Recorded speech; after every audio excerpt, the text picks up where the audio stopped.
Bonsoir, bonjour, bonsoir. Vous savez, on est à toutes les heures sur Watch TV. Soyez les bienvenus pour Broadcast Time, le rendez-vous hebdo des Web TV, des nouveaux moyens de production, des nouveaux médias. J'ai le plaisir avec vous d'accueillir Fabrice Arad, mon copain. Salut Fabrice.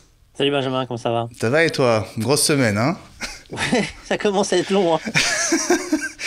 Déjà jeudi, c'est un plaisir, comme tous les jeudis, de vous retrouver sur Watch pour ce rendez-vous d'un peu moins d'une demi-heure. On est en direct, comme quasiment toutes les semaines, pour parler avec vous, pour échanger sur ces nouveaux moyens de production qui permettent notamment de profiter d'Internet pour diffuser des contenus. Le problème, c'est de savoir comment tout ça s'organise. C'est ce qu'on essaye de faire avec Fabrice depuis quelques semaines, vous expliquer comment tout ça fonctionne. Alors on est dans une série de premières émissions d'introduction, hein, Fabrice, c'est ça l'idée. Aujourd'hui on va s'intéresser à l'un des débouchés très importants pour la vidéo sur Internet. Ce sont évidemment les sites de partage de vidéos.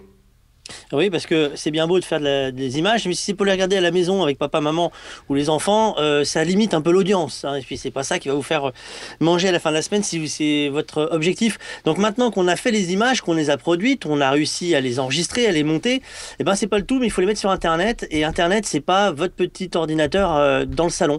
Donc on va regarder ensemble quel choix on va devoir faire, s'il y a des choix ou pas, et quelles sont les solutions pour pouvoir être tranquille et être sûr de pouvoir regarder avec tout le monde et les copains en ligne en tweetant la vidéo qu'on a tournée la semaine d'avant, par exemple.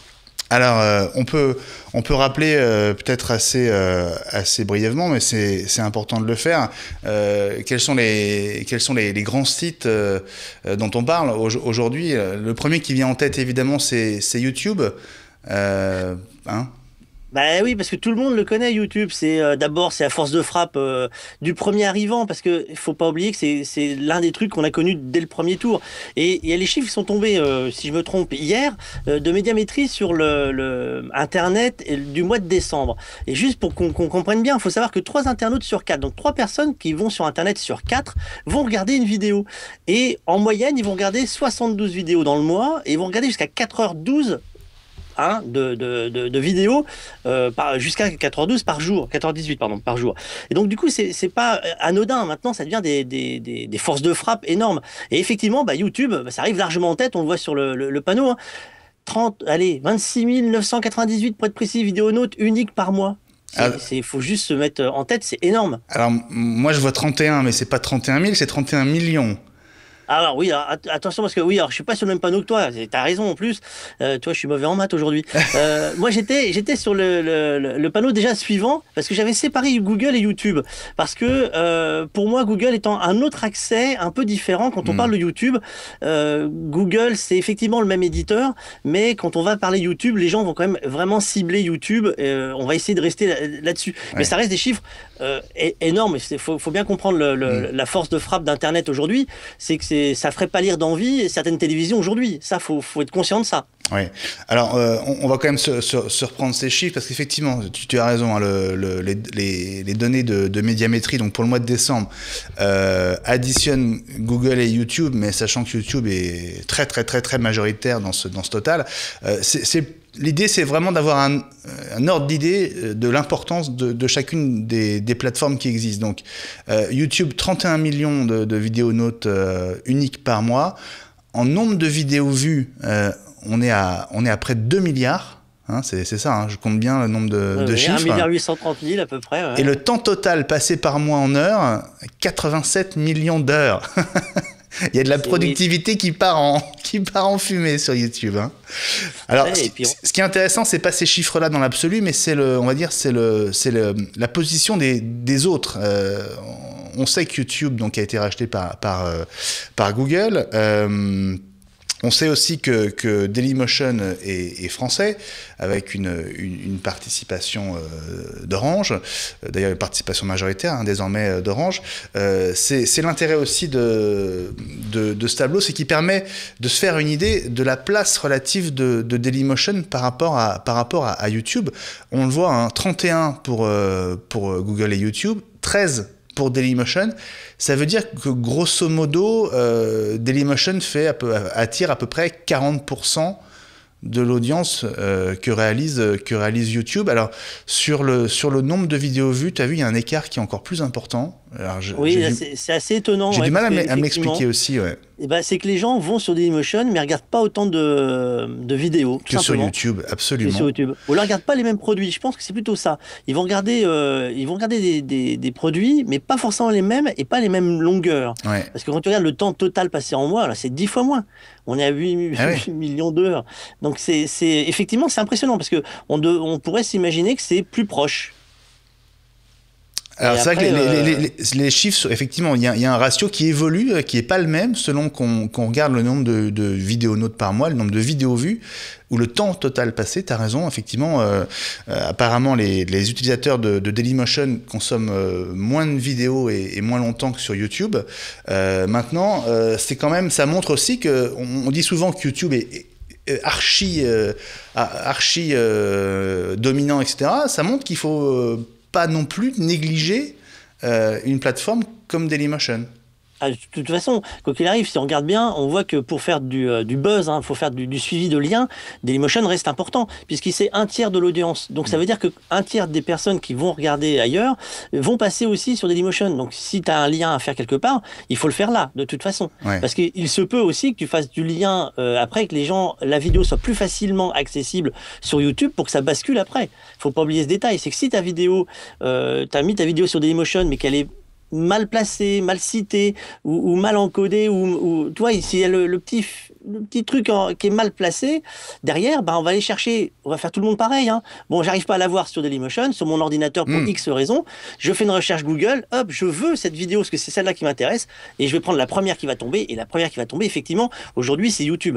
Donc, mais tu regardes, il y a un autre chiffre, moi, qui m'intéresse, c'est que quand tu regardes les autres, les grosses marques, les TF1 ou autres, tu vois, ils ont moins et c'est là où on voit que les gens ont trouvé leur objectif.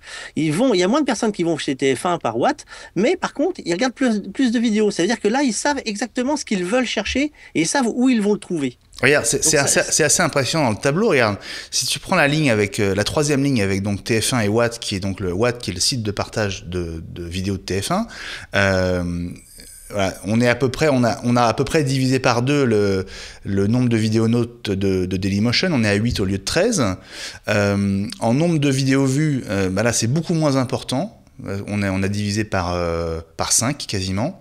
En revanche, en temps total passé, et on passe les 8 millions et quelques de vidéonautes de Watt TF1, finalement passent plus de temps à regarder de la vidéo sur ce site que les 13 millions sur Dailymotion. Alors là, on va expliquer relativement assez facilement. On va dire que si tu veux aller chercher quelque chose sur TF1, ça va être du replay ou des émissions. Les émissions sont longues. Elles font 1 heure, une demi-heure, 45 minutes, voire 2 heures pour certaines. Elles sont plutôt longues. Donc la durée de vidéo va être forcément plus long. Alors que sur Dailymotion, c'est rarement que tu vas mettre une vidéo de 2 heures, toi, en ligne. Nous, si, mais nous, on est un peu spéciaux. mais c'est vrai que voilà. Donc je pense qu'effectivement, là, on voit l'importance de pouvoir trouver exactement ce que tu cherches à un endroit précis. Donc le référencement de ta vidéo, et on verra que c'est important également dans le nommage, dans le codage de tout ce qui va être fait dans la préparation de ta vidéo, c'est là où on voit la force de frappe de ces produits-là, parce que les gens veulent chercher quelque chose et ils vont le trouver. Voilà, donc je remets le tableau une dernière fois pour qu'on se fasse bien une idée. Donc stratégiquement, on va dire... il faut absolument être sur YouTube, il n'y a pas de question à se poser. Oui, ça c'est obligatoire. Ouais. En revanche, il ne faut pas du tout négliger d'abord Dailymotion, qui est une vraie alternative, certes moins puissante, mais quand même numéro 2 et finalement pas si loin derrière. Et puis, il y a une petite surprise. Et puis même Watt, mine de rien, Watt fait de l'audience, existe, et donc... il faut vraiment se poser les bonnes questions au moment d'envisager d'utiliser l'une ou l'autre pour héberger ces vidéos. Et tu noteras une petite surprise, la ligne 11, c'est le Vimeo. C'est Vimeo qui arrive dans les 15 premiers, mine de rien. Absolument. Alors Vimeo, on en parlera tout à l'heure, parce que c'est effectivement, on va dire que c'est la 4e plateforme qui existe et qui a un sens. On verra tout à l'heure qu'elle attire des producteurs de contenu un petit peu particuliers. Enfin, elle a une vraie touche, un vrai caractère. Et puis il y a des options payantes sur Vimeo, ce qui n'est pas le cas sur les autres. Donc on va voir ça tout à l'heure, Fabrice. On va peut-être continuer avec le basique. On va reprendre le problème à la source. Une fois qu'on a créé un contenu, adressons-nous à ceux qui ne l'ont jamais fait, pour que sa vidéo soit visible sur Internet. C'est pas si simple. Qu'est-ce qu'il faut faire? Comment on fait? J'ai fait le bêta-testeur. J'ai fait comme tu m'as dit un jour, débrouille-toi, tu vas me dire si c'est facile. Figure-toi que c'est pas facile. Parce que on cherche les petits onglets partout dans le site, hein, les yeux qui tournent comme ça à droite sur l'ordinateur. Déjà, on va faire simple. Hein. Si on va commencer par Dailymotion. On va sur le site internet et il y a la page uploader. Donc la solution la plus simple, c'est d'uploader un fichier vidéo. Et il vous conseille, il y a comme des petites pages assez simples, hein, bien conseillé pour vous dire voilà, attention, vous avez fait votre vidéo, vous avez capté, réalisé, encodé, on va s'occuper de la diffusion. Ça, c'est nous. Voilà, Dailymotion disent nous on s'occupe de la diffusion. Donc il faut que vous nous envoyiez vos images. Pour ça, votre image doit respecter une charte, hein, on va dire. Vous le diffusez quel format, HD, pas HD, 720p, 1080p. Vous le mettez dans la bonne capsule. Et vous l'envoyez. C'est comme un serveur FTP, hein, c'est un gros mail, hein, en fait, avec la vidéo. Et on remplit une fiche assez simple au point de départ, le titre, tout ça. Mais moi, là où j'ai vraiment eu un petit moment de doute, hein, quand tu uploades la vidéo, c'est que tu dis ouais, j'ai uploadé la vidéo, mais comment c'est bien beau, ok, apparemment, j'ai créé mon compte, hein, tout ça, elle est sur Internet, mais effectivement, derrière, j'en fais quoi? C'est-à-dire que j'ai la vidéo, elle est sous mon nom, très bien, sur Internet, mais comment on fait derrière pour que le côté viral d'Internet, comment les gens vont le voir? Et là, c'est toi qui rentre en jeu, parce que moi, je galère. Alors tu sais quoi, avant de passer à ça, on va quand même passer au b.a.-ba. Comment on fait pour créer une vidéo qui fonctionne sur ces sites? Alors on parlait de Dailymotion à l'instant, justement je vous ai sorti les conseils de Dailymotion en termes de réglages pour générer un fichier vidéo, donc avec aussi du son, qui va pouvoir être digéré par Dailymotion, sachant que grosso modo les réglages sont les mêmes pour YouTube et pour les autres. Bon, une des infos de base, c'est qu'il faut envoyer du H264, qui est le format de vidéo que tout le monde accepte de manière, on va dire, prioritaire, et c'est vraiment le format qui s'est imposé, hein. Oui, aujourd'hui, oui, tout simplement parce que c'est celui qui est le plus léger, qui est le plus pratique à utiliser. Et en plus, maintenant, il est dans tous les logiciels de montage. On l'a vu sur les émissions précédentes.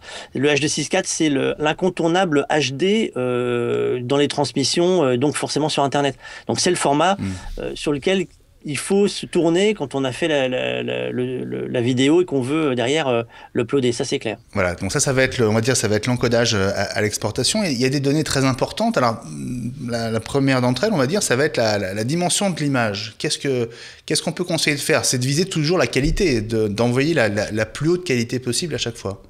Alors je crois que c'est ma grand-mère un jour qui m'a dit qui peut le plus peut le moins. Ouais. Et toujours cette phrase-là, on va la garder. La mienne aussi. Hein. Pourtant, c'est pas la même. On va garder cette idée. En fait, c'est si vous faites une vidéo qui est 1920 par 1080 Full HD, vous êtes tranquille. Elle est déjà au maximum du format. Donc derrière Dailymotion ou YouTube ou tous les autres, ils vont prendre la vidéo et ils vont simplement faire le changement de format. Et c'est plus simple. Vous avez peu de risque de dégradation de l'image. Dans le sens inverse, ça sera plus compliqué. Si on part d'une image, alors surtout si on passe sur une image 4/3, ou si on part sur des images qui sont plus petites en qualité, même du 720p, quand on va vouloir passer sur du Full HD, parce que vous avez des belles images, vous avez fait des beaux tournages, et que vous voulez de la Full HD sur du full screen, hein, parce que la Full HD, ça va être surtout l'intérêt, c'est de pouvoir passer ça en plein écran. En plein écran sur l'ordinateur. Là, on risque d'avoir plusieurs soucis entre l'interlacé, le progressif et autres, donc méfiance. Donc effectivement, le conseil, c'est Full HD d'entrée de jeu. Ça fait un fichier plus gros, mais vous êtes tranquille. Sinon, au minimum, c'est 720p. Si on est en dessous, franchement, ça va devenir galère. Voilà, donc il vaut mieux laisser envoyer la résolution la plus grande, laisser YouTube, Dailymotion et leurs amis faire le boulot à votre place, hein, c'est-à-dire créer les versions plus petites, en sachant que, par exemple, si vous envoyez du 720p, donc du 1280-720, YouTube ou Dailymotion ne générera pas de 1080p, parce qu'il n'existe pas. Donc, vous n'aurez qu'au maximum ce que vous allez envoyer. YouTube ou Dailymotion ne fera pas de miracle à votre place. Mais donc, on peut conseiller d'envoyer du 1080p parce que les sites les acceptent et même les souhaitent.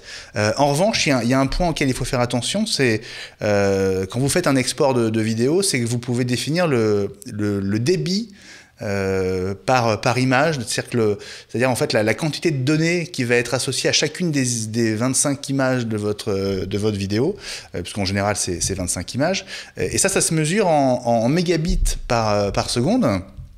Et alors justement, il y a des paliers qu'il ne faut pas trop dépasser. Alors je me suis un petit peu renseigné. Chez Dailymotion, il faut, normalement quand on a un compte basique, il ne faut pas que les fichiers fassent plus de 2 gigas.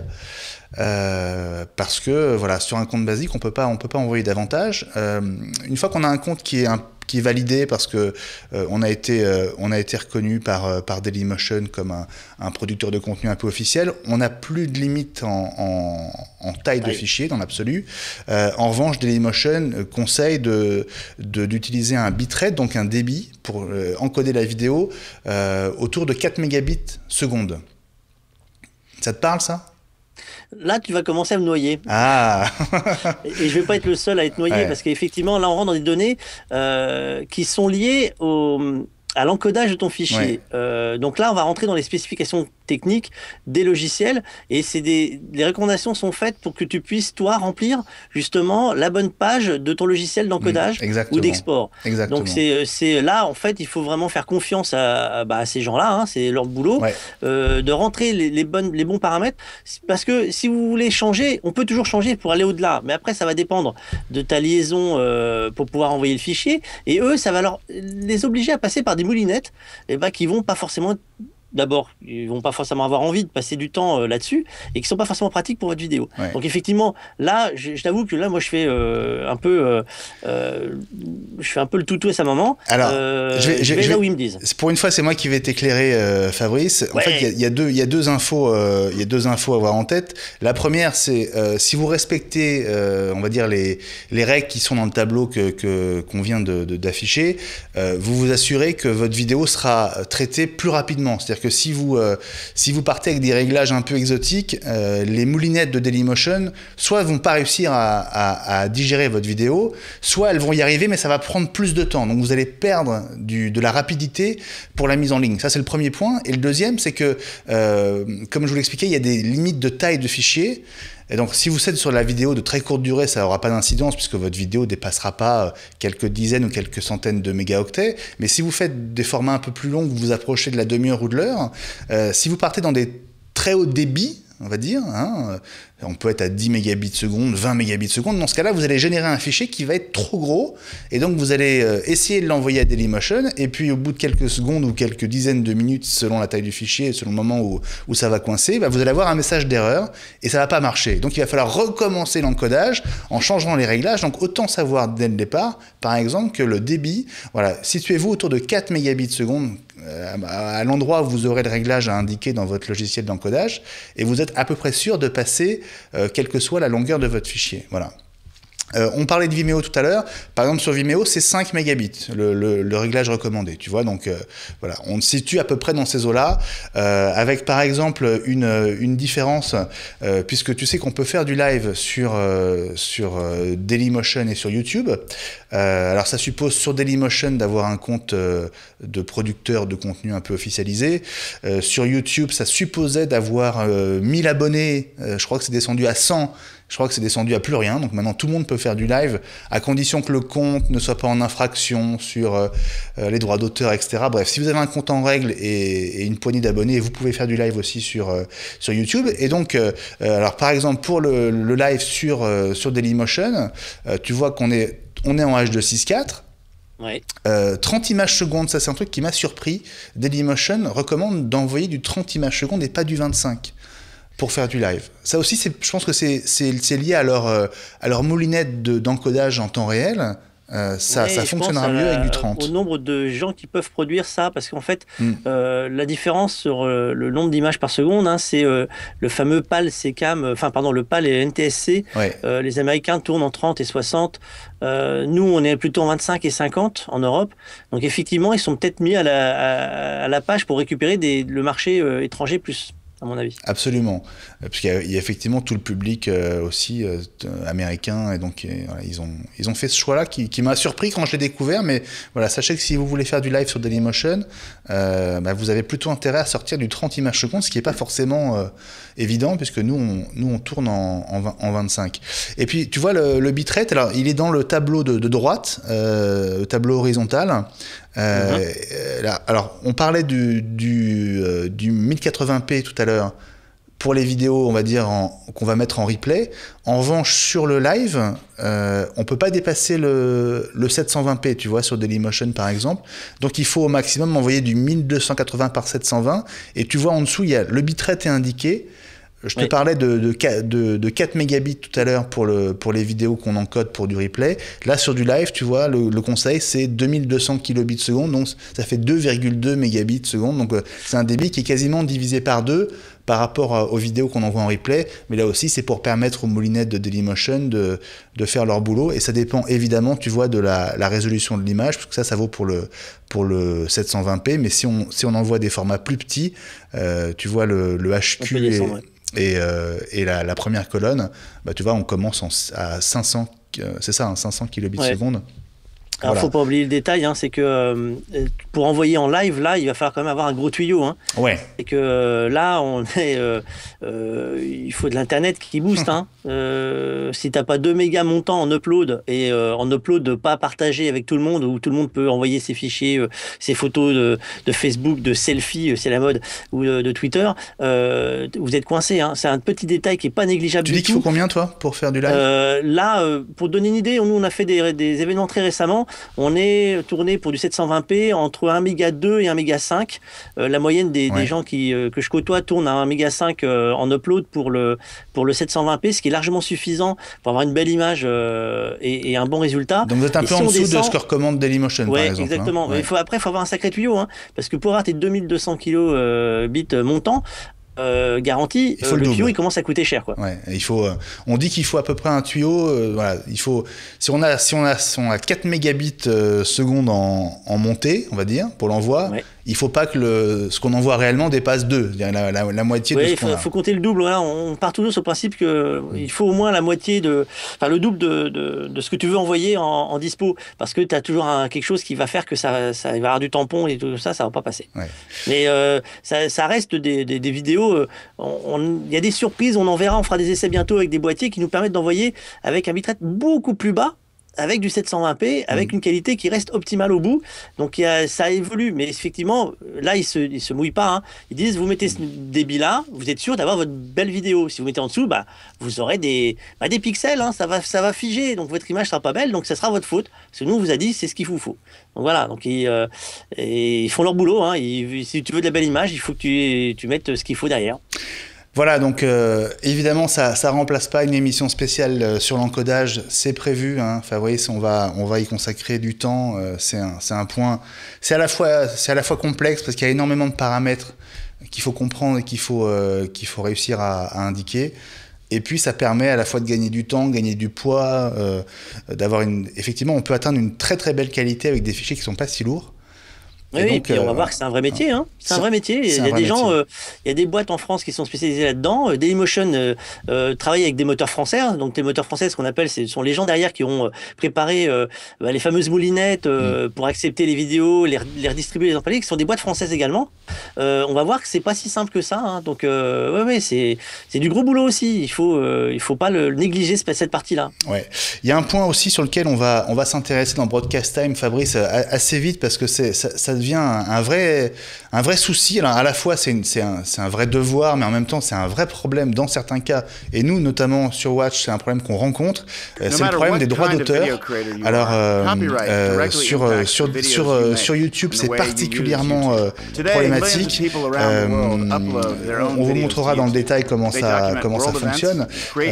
En fait, il y a sur YouTube un algorithme qui permet à YouTube d'analyser toutes les vidéos qu'on envoie et ça crée des rapprochements avec des contenus qui sont étiquetés comme ayant, on va dire, emprunté des vidéos ou même de l'audio appartenant à d'autres. Ça bloque les vidéos. Enfin, c'est très compliqué à gérer.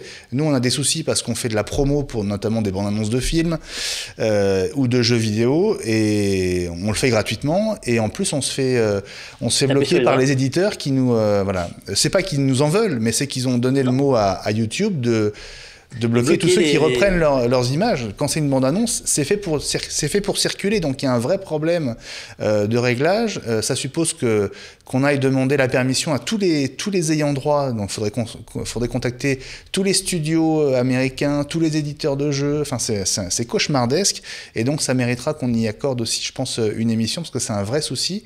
Alors c'est propre à YouTube aujourd'hui, il n'y a pas encore de système équivalent sur Dailymotion, mais ça risque d'arriver. Hein.